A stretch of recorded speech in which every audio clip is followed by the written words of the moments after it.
Congressman Jim Jordan is a Republican representing Ohio, right in the middle of all this, and he joins us tonight. Congressman, thanks a lot for coming on. So the obvious question as we have the final debate over the wall during the final hours of the Republican Congress. Yeah. Why now? Why 2 years later? Well, you're right. We should have done it earlier. We should have done it in March on the big spending bill. We told American people we would. Then we said, no, we're going to do it in September. Didn't do it then on that spending bill. Then we said we'll do it on December 7th. No, we didn't do it then. And then we said we'll do it on December 21st. We did it tonight in the House. I mean, just a few minutes ago it passed. Even though last week in the Oval Office, Nancy Pelosi said the House can't get the votes to pass a border security wall, funding for a border security wall. We just did a few minutes ago, got 217 votes. I think the Democrats had 185. So we just passed it in the House. That's step one, and now it goes back to the Senate, and we'll see what happens from there. But we need to stand firm on this because, as you said, as the president said, this is a central promise we made the voters in 2016. This is our last best chance to do what everyone knows is just good common sense. Everyone but Democrats, I should say, knows is good common sense. But I think it's fair for the rest of us to press a little deeper and ask, well, why didn't it happen? I mean, you're absolutely right. It should have happened. You probably would have preferred it had happened earlier. But we pushed for it to happen earlier, yes. Right. I remember. But it didn't, and that means that people prevented it from happening. Obviously, Speaker Ryan was one of them. Who else? Just so the rest of us can keep score. Well, look, it's always easier. I mean, to do something that really counts and has lasting value, lasting meaning, it's never easy. So one it's good hard, thing. For sure. Well, exactly. So anything worth doing is always difficult, but Congress always has a way of trying to take the least resistant route and do the easy thing. So that's why it happened, I think, most often. Well, wait, but hold on. I mean, look, and I know you were for it, but the tax bill was definitely hard. There was a lot of opposition to it. And the leadership just decided we're getting this done. It's not something that Trump ran on or there was broad public support for, but they wanted it and they got it done and they worked really hard, came on the show, made the case for it. They didn't do that with the wall. And why? Again, I think it's fair to know, since you're on the inside and we're not, who prevented that? Well, I don't know what prevented it, but I think the intensity was more for the tax cuts than it was for repealing and replacing Obamacare and building the border security wall. I think you're right about that. But there's some intensity today. We've been pushing. And like I said, we just passed a bill that puts $5 billion for a border security wall. And that is a good first step. Amen to that. Congressman, thanks very much for coming on for that update. You bet, Tucker. 10 News now getting exclusive access to the shelter, helping dozens of migrants after being released from ICE custody, awaiting their asylum court date. Our 10 News reporter Laura Acevedo is joining us. And Laura, you were the only one allowed inside this San Diego Rapid Response Network. Yeah, and this is a story that we have been working on for months. We can't say exactly where the shelter is because volunteers want to protect the migrants. Today, there were 59 people inside of that shelter, many of them children, all of the adults wearing ankle monitors. Volunteers tell me they are overwhelmed and haven't even started helping the migrants from the most recent caravan. Delmi Romero. It's the 8th day at the Rapid Response Network shelter for Delmi Romero and her 4-year-old son, Oliver. She says she heard about the caravan and decided it was her opportunity to leave Honduras, traveling for a month and a half. Romero tells me she left to keep Oliver from seeing violence and crime in her neighborhood, spending 4 days in federal custody, then released with an ankle monitor and an asylum court date. And that's where the shelter comes in. This is a place where they're safe, where they can have a meal, where their children can play and not be afraid that they're not going to see mom and dad again. Rapid Response usually houses people 24 to 48 hours. When someone shows up, they first meet with a doctor, then to an intake room where volunteers make travel arrangements with family already in the country. But Romero has no family in the U.S., so volunteers are still looking for a plan to help her. This is one of 3 sleeping quarters in the shelter. This one has 67 beds where the migrants get to stay as a family. But the shelter says they're running out of resources to continue helping. And we've made this loud and clear to local government that if this does increase tomorrow, we don't have the capacity, the resources to take this on. The shelter can house 50 to 100 a night. The migrants are fed 3 times a day. They're each given a full set of clothing, and sometimes the network funds their travel plans. Romero is holding on to her faith, saying she trusts God will continue to help her in her journey. Now, the city tells me they are looking at all options to help the Rapid Response Network, but the shelter says they'd like those talks to turn into action. We're hearing more and more of these personal stories, and a lot of them are mothers with small children trying to escape the violence in Honduras. Right, and for Romero, she's not sure where she's going to go. Wow, it's a really interesting look. Thank you, Laura. Thank you. Get closer and closer to a government shutdown. President Trump is resolute. Today, he announced that border security is a principle worth fighting for. Take a look. Our nation has spent trillions of dollars and sacrificed thousands of brave young lives defending the borders of foreign nations. I am asking Congress to defend the border of our nation for a tiny fraction of the cost. In life, there are certain principles worth fighting for, principles that are more important than politics, party, or personal convenience. The safety and security and sovereignty of the United States is the most important principle of all. If we don't stand strong for our national borders, then we cease to be a nation, and we betray our commitment to the loyal citizens of our great country. Now, with President Trump determined to fund the border wall, what will happen next in Congress? Joining us from Capitol Hill are two lawmakers who want wall funding. House Freedom Caucus members Georgia Congressman, Jody Hice, and from Virginia's 5th District, Tom Garrett. Congressman, thank you very much for joining us. I'll go to Congressman Hice first. Congressman, I know the House Freedom Caucus has been doing an excellent job fighting for principles up there, and I admire your resolute stance on liberty, freedom, and immigration control and border wall funding. But what's going on with the establishment Republicans? Why are they fighting this? We've had the majority for a long time. From your perspective, what took so long to get this done? Yeah, Dan, really, I don't have any idea as to why. Many of us have been calling for months and months and months. Let's deal with this issue. We have the majority. The American people sent us here for this. The president is behind it. Let's go for it. And for whatever reason, it's been stall after stall after stall, one CR after another. And at this point, there was just a line drawn in the sand, and it was like, we've had enough. We're no longer taking this. You know, it reminds me, Dan, down in the Alamo, there's a monument there, but the monument is not there because they won the fight. It's there because they fought. And that really, it was the line that was drawn in the sand with us over the last 24 hours. And it's turned out to just be an absolutely spectacular 24 hours, both for the Freedom Caucus, for our conference as a whole, for the president, and for our country. You know, Congressman Garrett, the Republicans out there, the activists, the people knocking on the doors, donating the money, doing the actual work, that are sweating out there in the summer trying to get people in Congress on the Republican side elected, they've been disappointed before, repeatedly. Now, to the credit, the tax cut bill was excellent, but the Obamacare failure and other things, I see this as a political red line and one of those moments where we absolutely have to stand up for something. Do you feel the same way? Are you getting the same thing from your constituents? You know, look, one of the reasons that you're lucky you didn't win when you ran for Congress is it's disgusting to be in a town where a bunch of people make promises that they don't intend to keep. And some of us, Congressman Hice and myself, haven't equivocated. Let me be real clear. The cost in human lives, straight line cost of not protecting our border would equal the casualties in the Korean War over a decade. Over 10% of drunk drivers here illegally. That's thousands of deaths a year, 4,000 murders a year. If you then figure in illicit drugs that come into this country and kill our brothers and sisters and sons and daughters, and so this is truly about protecting America. I am for a robust and healthy immigration plan, but it is ridiculous and it flies in the face of a sovereign nation not to do this. It's tragic that it had to be done this way. Yeah, I agree. Congressman Hice, I'll just exit question with you here. You know, the GOP loses, Republicans lose when we don't advance our principles. I said this last night. Ironically, the Democrats lose when they advance theirs, right? Barack Obama did everything to decimate the Democrat Party and help Barack Obama. What do you think is going to happen on the Senate side? I understand we probably don't have the votes to overcome a filibuster, but are there enough moderate Democrats on the Senate side to get this pushed through? It's a reasonable bill. Yeah, it is a reasonable bill, and it's a great question. And the truth of the matter, look, we've already seen the Schumer shutdown a few weeks ago. We are about to see the Schumer Senate shut down again because we're sending them a reasonable bill that defends our borders, protects American citizens. I mean, who would not be in favor of that? And $5 billion, when you compare that to $1.3 trillion that we have in our annual budget. I mean, we're talking like a day and a half of our budget to build this wall for security. And the truth of the matter is the Senate did not vote on this bill that they sent us. They passed it by voice vote. So we don't know where the Senate is going to be on this. But the reality is now that they're either going to fund this or they're going to shut down the government. And I just don't. That's a tough choice for them to be in right now. This $5.7 billion, Dan, is actually less than one day. It's about a half a day. Right. And I'm tired of fixing the blame. Let's start fixing the problem. We in the House should do our jobs, and if the clowns on the other side of the building want to fail, let them. But when we say, well, it won't get through the Senate, so we're going to abdicate our responsibility, I just won't accept that.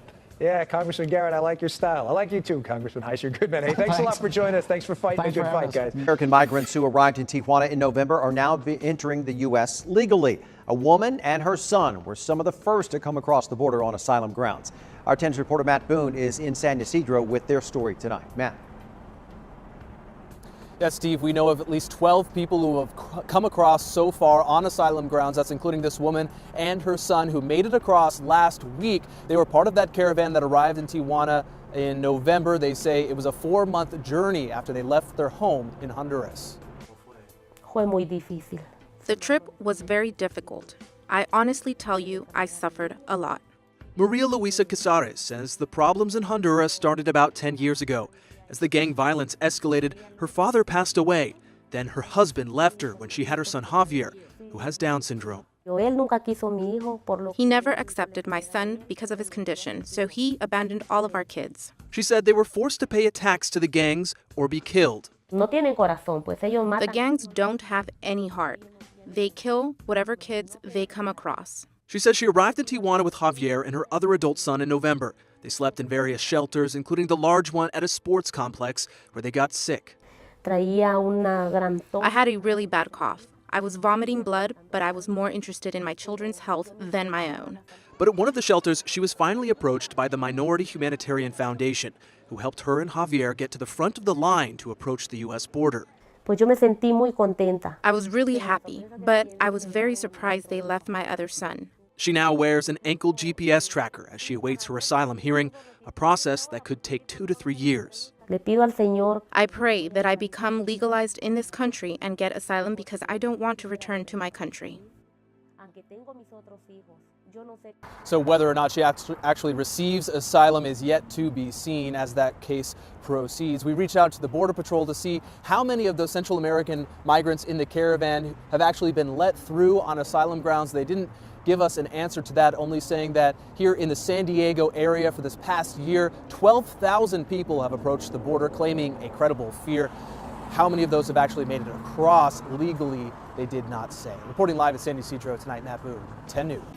And that leads us right into our digital dive right now. In the wake of this new spending bill, what becomes of the border wall? Well, an Air Force veteran launched a GoFundMe page to raise $1 billion for the border wall. And social media, as you can imagine, all abuzz about this. People are donating. In just 3 days, that page raised about $2.5 million. It's a lot of money, far short of the billion, but still a lot of cash. People are talking about it. Dan says, don't worry, Donald will take good care of everyone's donations. He's an honest, moral person. I think he's referring to the Trump Foundation troubles there. Let's see, what else do we have? David said people have donated over $2 million to a GoFundMe border wall. On an unrelated note, there were 120,000 homeless veterans in the U.S. So David thinks that we should be putting that money somewhere else. Patty likes it. She says this is 100% legit. Brian Colfage is a triple amputee Air Force veteran who lost both legs and his right hand while serving Iraq. He is raising this money to build a wall. She's sharing a link with the people who follow her on social media. Controversial issue when you're talking about the wall. We want to know what you think about it. Use the hashtag Sunrisers or comment on our Facebook page. Yeah, a lot of money initially funded on this. It'll be interesting to see if they can keep up that kind of pace because, like you say, he wants $1 billion. That would have to be the largest GoFundMe ever, don't you think? Easily. Yeah. Easily it would have to. We'll have to get the stats on that. But $1 billion, still a lot of money. It sure is. Also new tonight, a San Antonio church is remembering this 7-year-old girl who died in the custody of U.S. Border Patrol.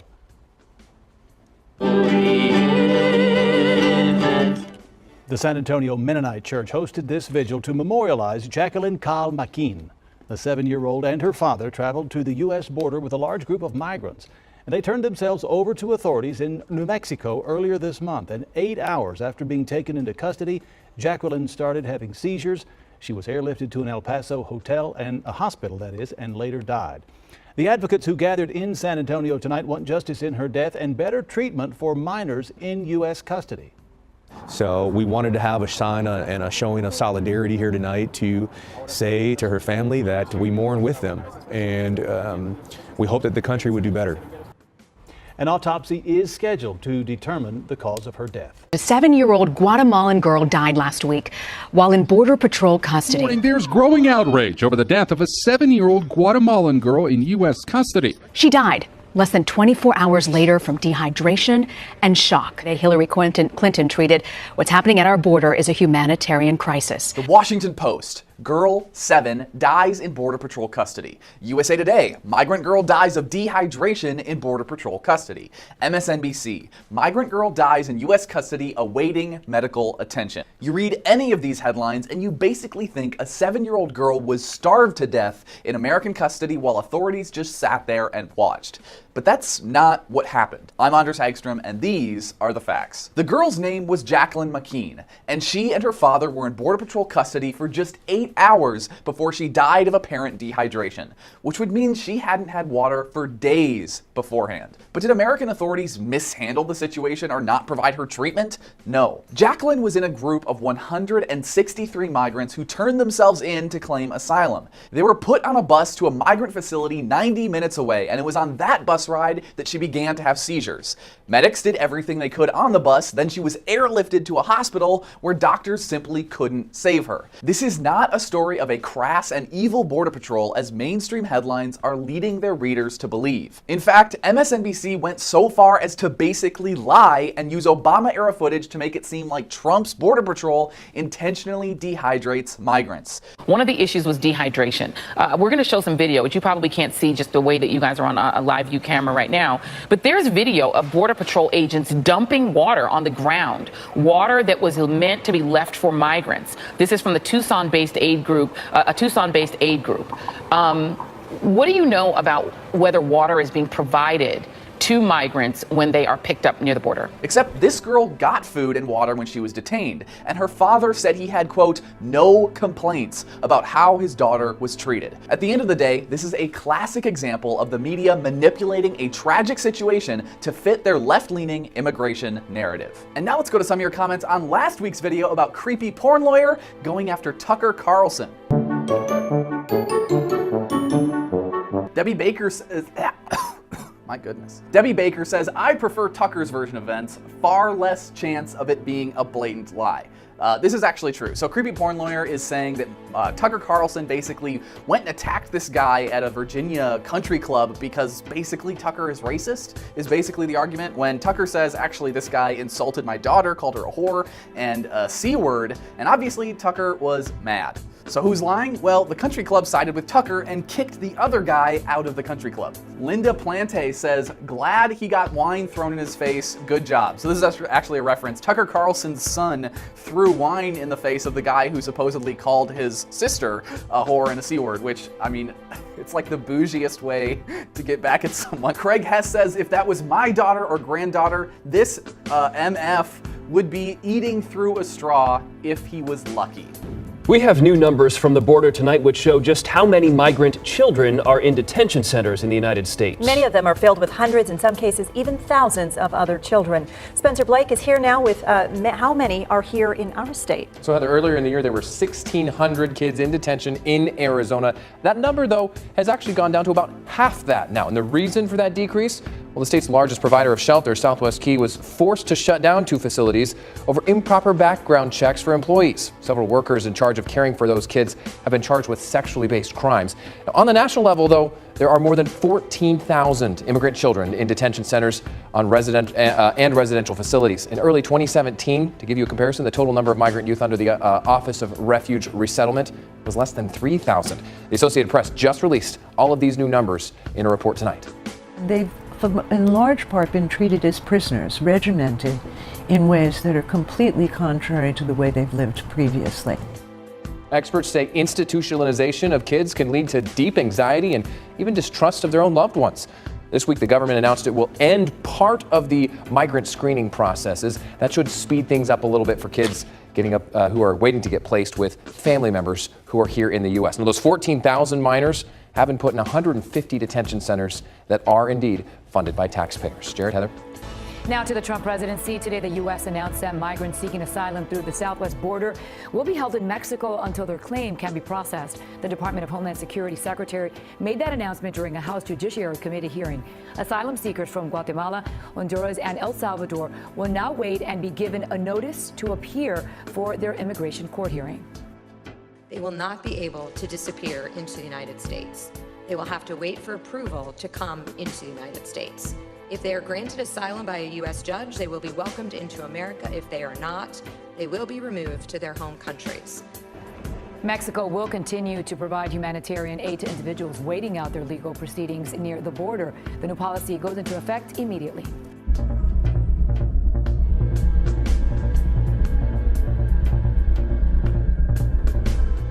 Border security. Whatever it takes to get border security, I will do it.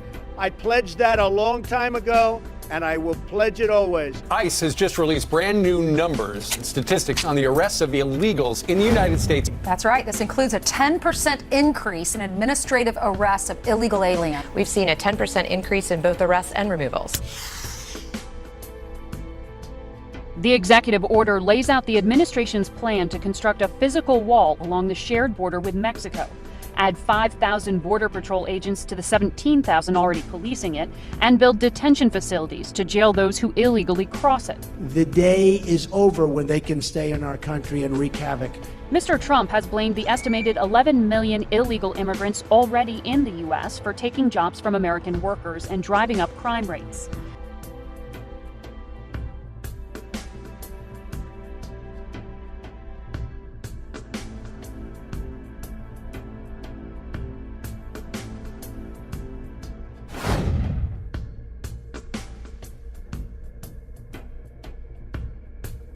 First and foremost, we're looking for illegal aliens who have also committed crimes in our country or another country, and to make sure that we remove them to protect our communities. What about the amount of drugs? Homeland Security investigators, they seized nearly 900,000 pounds of narcotics so far this year. We still have 2 more weeks to go.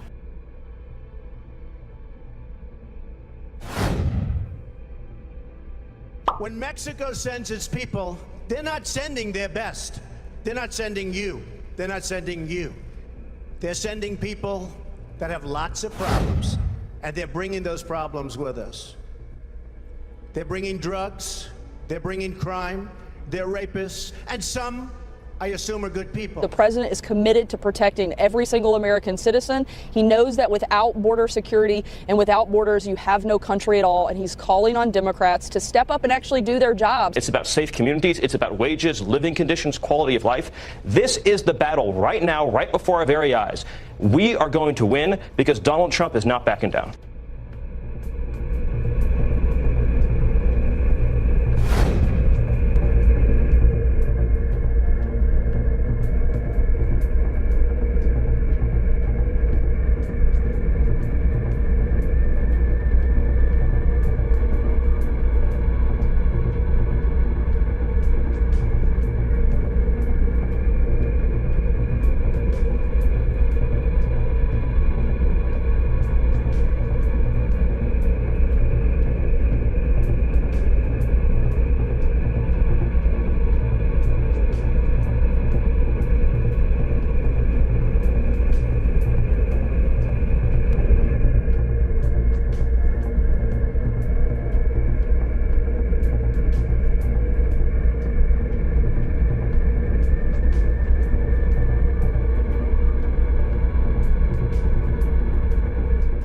I think the president is being a leader on this. He is drawing a line, and he is saying we're either going to have security or we're not. It's our sovereign responsibility to do so. He takes it very seriously. He's asking Congress to do their job. Right now from Capitol Hill, where the U.S. House just approved $5.7 billion for President Trump's border wall. This is not a done deal yet. The bill has to go back to the Senate for consideration, so still no official way to avert the government shutdown. Meanwhile, a Colorado man has started a campaign to crowdfund the border wall if the Trump administration can't get it done. He's already raised millions of dollars. So how legit is this campaign? And can you even really pay for the border wall this way? Team 12's William Pitts is verifying it for us tonight. Who's going to pay for the wall? Who? Or maybe you, like directly with your own cash. That's the plan from a veteran who's tired of waiting for the border wall, and he started a GoFundMe. Here's the idea behind the GoFundMe. If Congress won't pay for the border wall, maybe we should. The GoFundMe is asking for donations, and they've gotten more than $7 million in 3 days at last check. The campaign was set up by a guy named Brian Colfage, a triple amputee who served in the Air Force. He says he's appeared on Fox News and talks about protecting the country from illegals. So can they actually pay for a border wall? $7 million in 3 days is impressive, but the president wanted $5 billion for the wall. So they've raised a little more than 0.1% of the wall. And the GoFundMe goal is only $1 billion, not the whole cost of the wall. According to the U.S. Treasury, you can donate money to the feds. So yes, they could pay for the wall. But at this rate, it would take years. And according to the website, they'd need 63 million people, the number of people who voted for Trump, to donate $80 each. So is this whole thing just a scam? Not surprisingly, the GoFundMe campaign says no. Coalphage claims to be working on legal forms to make sure the money goes to the wall, but doesn't have it yet. And if they don't make the $1 billion goal, or at least come close, Coalphage says he'll refund all the money. But there's nothing in the campaign or with GoFundMe that guarantees that. So is this campaign legit? We can verify it's as legit as any other GoFundMe campaign. Some people have already donated huge amounts, like $50,000, $10,000. But there's still a long way to go to get to $1 billion. William Pitts, 12 News. Okay, so how should the border wall be funded? Should the money come from U.S. taxpayers? Should it come from Mexico, a GoFundMe? Or do you think that the wall shouldn't be funded? You can take part in our live interactive poll right now by heading to 12news.com/yourvoice to vote. A war veteran is trying to do something Congress will likely never agree upon: securing money for a border wall between the U.S. and Mexico. Brian Colfage lost both his legs and most of one arm while serving in Iraq. He was awarded the Purple Heart. Now, he started a GoFundMe over the weekend saying if 63 million people who voted for Trump donated just $80, they would have enough for the wall. He says he's working with lawyers and lawmakers to make sure the money raised will go towards the wall. And as of this afternoon, that GoFundMe has raised $7.5 million. Its goal is to raise $1 billion. Well, a GoFundMe campaign to help pay for the border wall is seeing really some incredible numbers today. More than $5 million has been raised for this effort, and it was started by a triple amputee veteran who is also a U of A graduate. The initial goal was $200 million. That goal now is $1 billion, and that is actually GoFundMe's maximum fundraising limit. More than 80,000 people have already contributed. As we mentioned a little earlier, an online fundraiser is trending tonight right now to help pay for a border wall. More than $9 million, and as a matter of fact, over $10 million now has been raised through a GoFundMe page set up by a veteran. We asked you to vote on whether you donate to help build the wall. So here are the results. You can see them at the bottom of your screen right now. About 43% of you have said yes, you would contribute, but a majority, 57%, say no way, not going to help contribute to that wall. Thank you for voting. So apparently we can't scarf up $5 billion to help keep our borders from being overrun. But it turns out the State Department just announced we're handing over nearly $11 billion to Mexico and Central America to help keep people from migrating here illegally. Now, I have just one question. Are you freaking kidding me?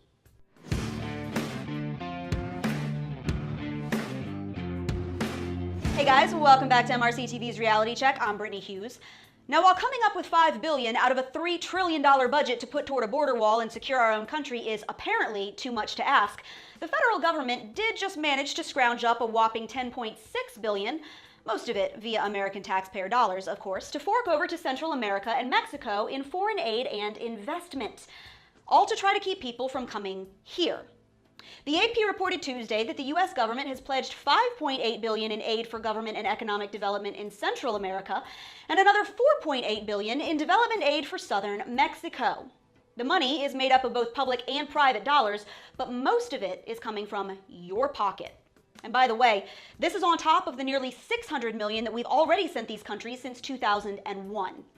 The ongoing plan, although it's never worked before, is to try to strengthen job opportunities and economies in Latin American countries like Honduras, Guatemala, and El Salvador so that their people won't have to migrate illegally to the United States. In other words, American taxpayers are now on the financial hook to pay people to not come here illegally. Of course, the recently elected Mexican president was all too happy about this plan, saying, quote, "I have a dream that I want to see become a reality, that nobody will want to go work in the United States. Thanks to our wallets, of course." Oh, and it gets better. The U.S. has also apparently expressed interest in Obrador's proposal to invest in Mexican agriculture, forestry, and tourism projects, likely signaling even more taxpayer dollar checks to be written in the future. But when it comes to Mexico's part, the AP reports, quote, "It was unclear if Mexico would give anything in return." Of course, that's not stopping them from asking for our money, though. In fact, the AP reports that the Mexican Foreign Relations Secretary says they need even more U.S. investment for Central America's Alliance for Prosperity program. He figures about $25 billion should do it. Now, the same week that the State Department announced the billions in funding going to Central America, Democrats again shut down Trump's proposed $5 billion toward a border wall to help stop illegal immigration here, complaining that it was a waste of taxpayer money. So now let's just get this straight.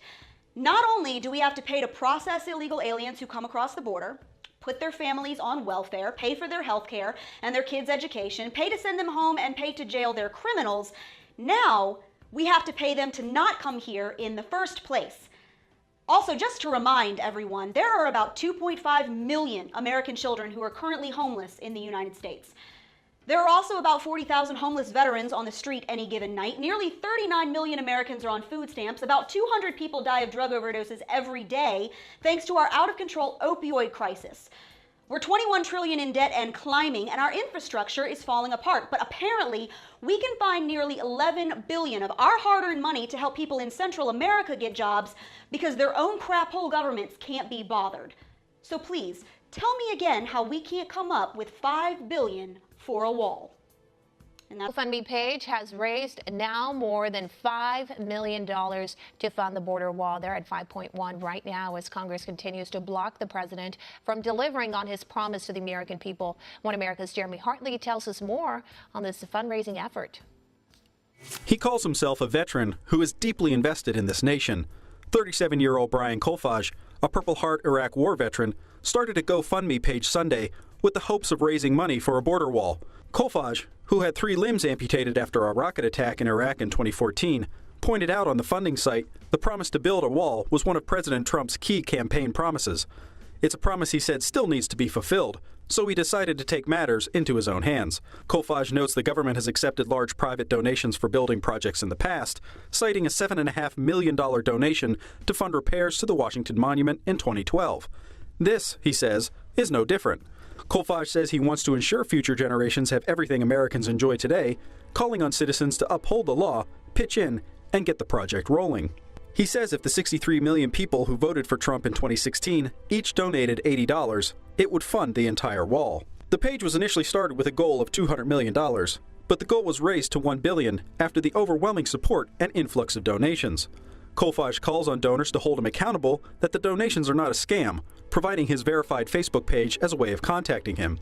He goes on to say he is working on securing a point of contact within the Trump administration and working with a law firm to ensure the government will be bound to use the funds on a wall and not on anything else. He goes on to ensure if the $1 billion goal isn't reached, every penny will be refunded.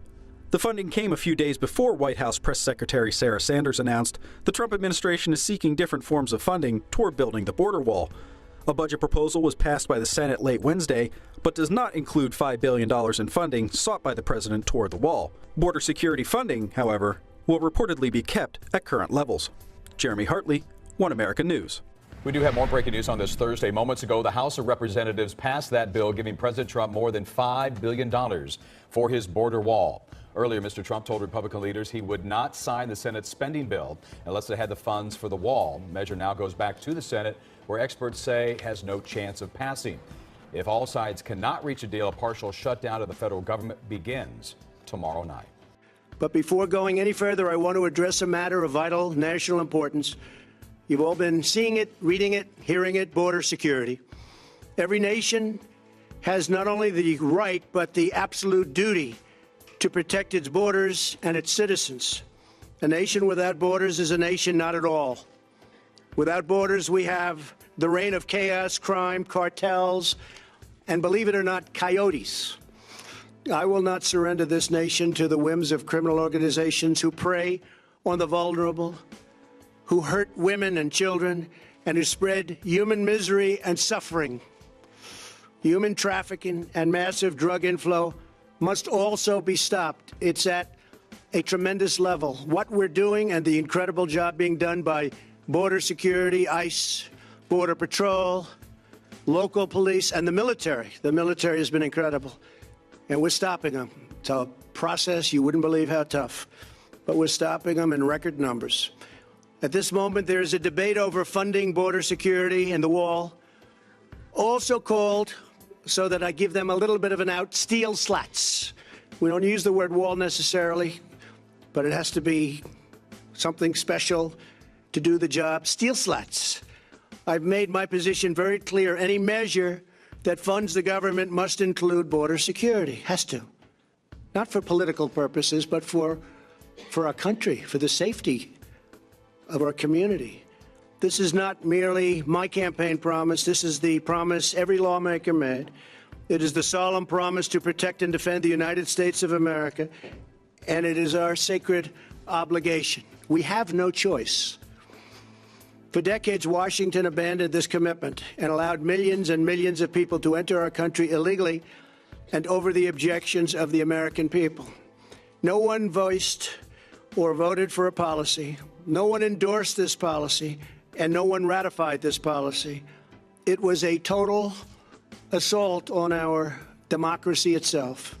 Illegal immigration costs our nation $275 billion a year. You hear many different numbers. You can say billions and billions, but the number that I hear most accurate is $275 billion a year at least. Millions of jobs and thousands of innocent lives. More than 90% of heroin comes across our southern border. Heroin deaths have tripled since 2002. Every week, this illegal heroin kills at least 300 Americans and costs our nation over $230 billion to $289 billion, or nearly $5 billion a week. I spoke with President Xi of China, and he has agreed to make fentanyl another one of the big problems. And probably, I think it's just gone to number one, kills 80,000 people a year in our country. He's going to make that a major crime in China. And if you get caught, you pay a major penalty. It's called the death penalty. And it wasn't listed as a crime until I spoke to him. So I appreciate President Xi for doing that. That's going to have a tremendous impact. Every day, 10 known or suspected terrorists try to gain entry into our country. Every day, 2,000 illegal aliens try to cross our borders. They try. We get most of them. It's hard without a wall. Every year, 50,000 illegal children are smuggled by coyotes and criminals into our country.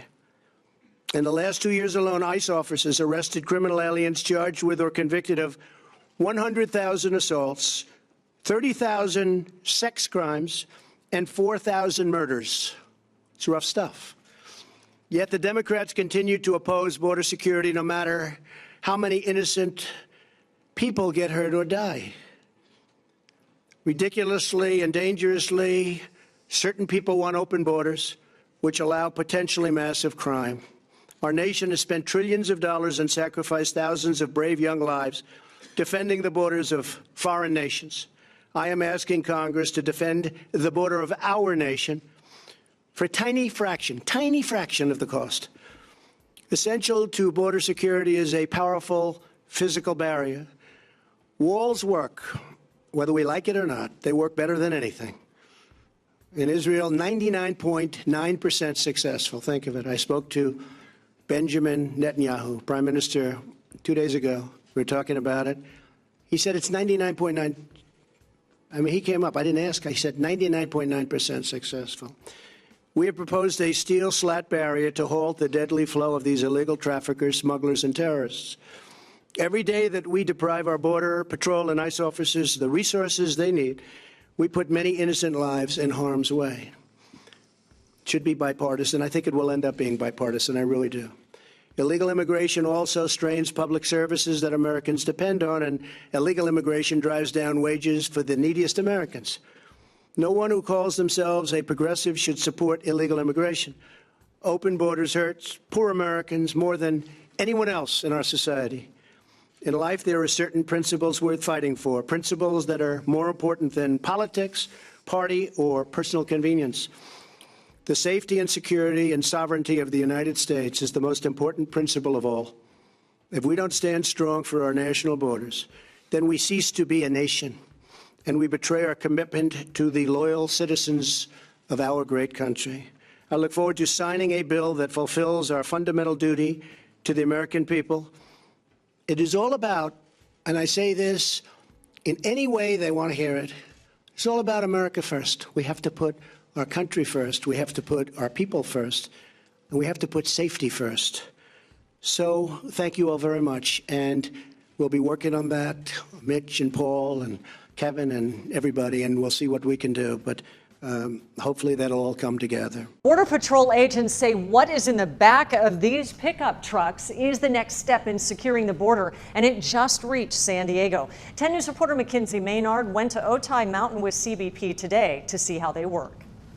San Diego is the second place in the nation to have trucks like these. Border Patrol says they'll be rolling them out in just a couple days. The looming threat of the migrant caravan still in Tijuana and more people potentially on the way.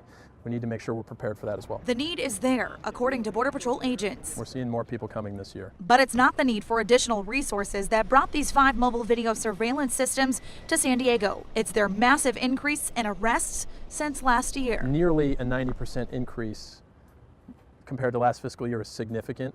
That's going to get attention. That's going to get resources. That's going to get manpower, infrastructure, technology. And that's just what they got.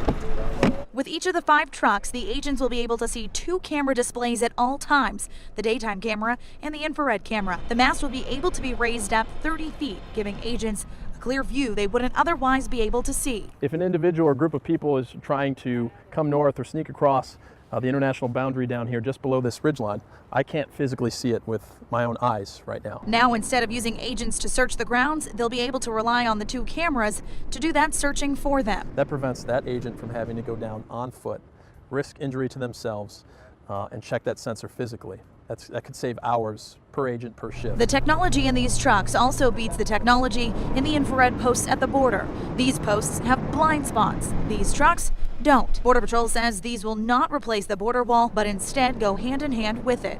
Mackenzie Maynard, 10 News. And right now, there are 11 trucks between San Diego and the Rio Grande Valley sector in Texas. Border Patrol says they're adding 3 more mobile video surveillance systems, and those will be stationed in Texas. Data from the Department of Homeland Security is contradicting Democrats' claims that no terrorists are sneaking across the southern border. One America's Pearson Sharp has all the details. Separating the U.S. from Mexico is a border that runs for nearly 2,000 miles. However, barely a quarter of that is actually protected by a wall. Just 580 miles of the border is secured with a physical barrier, and much of that is nothing more than a small chain-link fence. That leaves almost 1,500 miles of America's southern border wide open for literally anyone to come across. And without protection, that's exactly what happens. According to the U.S. Border Patrol, hundreds of thousands of unauthorized migrants are captured at the border every single year. And that's to say nothing of the tens of thousands of illegal cargo entries they bring with them, including drugs and deadly weapons. Yet politicians like Chuck Schumer and Nancy Pelosi put their opinions above these facts, refusing to recognize the potential threat these unauthorized migrants pose to American citizens. They go on to claim there's no evidence to suggest that these migrants mean us any harm, and state, for the record, there are no terrorists coming across U.S. borders. But again, facts completely contradict their opinions. According to the Department of Homeland Security, from 2006 to 2015, a 9-year period, over 67,000 migrants from countries considered state sponsors of terrorism were apprehended at the southern border. These are migrants from Afghanistan, Iran, Iraq, Syria, Somalia, Yemen, India, Sudan, Egypt, and Pakistan, all captured trying to illegally cross into the United States. Since 2001, at least 15 members of terrorist groups, from Al-Shabaab to Al-Qaeda to the Islamic State, have all been stopped trying to illegally enter into the U.S. In 2015 alone, the Border Patrol arrested 4,000 people from countries classified as state sponsors of terrorism. Last year, in 2017, 3,800 known or suspected terrorists were arrested at the border. Not only that, but agents captured another 18,000 known criminals as well as 1,000 gang members. Drug dealers are captured too. On December 11th, $7 million worth of methamphetamines were seized at the southern border in Texas. Without our border protection, those are drugs that would now be in American communities. And these are just the cases we know about. Agents admit thousands of aliens manage to sneak through without being caught. Worse, once they're in, there's no way of knowing who they are or what they're doing here. In fact, one human smuggler who was detained even admitted that he knew he was helping to smuggle Islamic jihadists into America. One case involved a man from Somalia who was illegally smuggled into California, arrested, skipped his bond, and snuck into Canada, where he went on to stab a police officer and run down pedestrians in 2017. When President Trump famously said they aren't sending their best, he wasn't kidding. Yet many news outlets continue to insist there's no evidence that anyone from the Middle East is coming through the southern border. According to the U.S. Census Bureau, there are 86.4 million immigrants and immigrant-born children in the United States. That's nearly a quarter of the entire U.S. population. Not only that, but between 25 and 37 million of those are here illegally, meaning 1/3 of all the immigrants in America are illegal aliens. Worse still, the Census Bureau also found that a shocking 63% of all those immigrants receive welfare. Despite Democrats' claim that immigrants make America stronger and contribute to their communities, there's over 54 million people who come to the United States just to end up on welfare. And after 10 years, that number rises to more than 70%, which shows that once migrants get onto welfare, they don't get off. Ultimately, we have ample proof that terrorists, drug dealers, rapists, and gang members are trying to break into the United States, but our politicians still refuse to act. Nancy Pelosi says there is no problem and that no one dangerous is coming to America. But where is she getting her facts? Where are her numbers coming from? Because the very people who would know, the Border Patrol agents actually at the border, the men and women who risk their lives, who aren't safe back in Washington, and who see the people who are illegally coming across the border every day, say the situation there is terrible. And they warn that with the lack of current border security and the inability to stop them from coming across, these aliens do pose a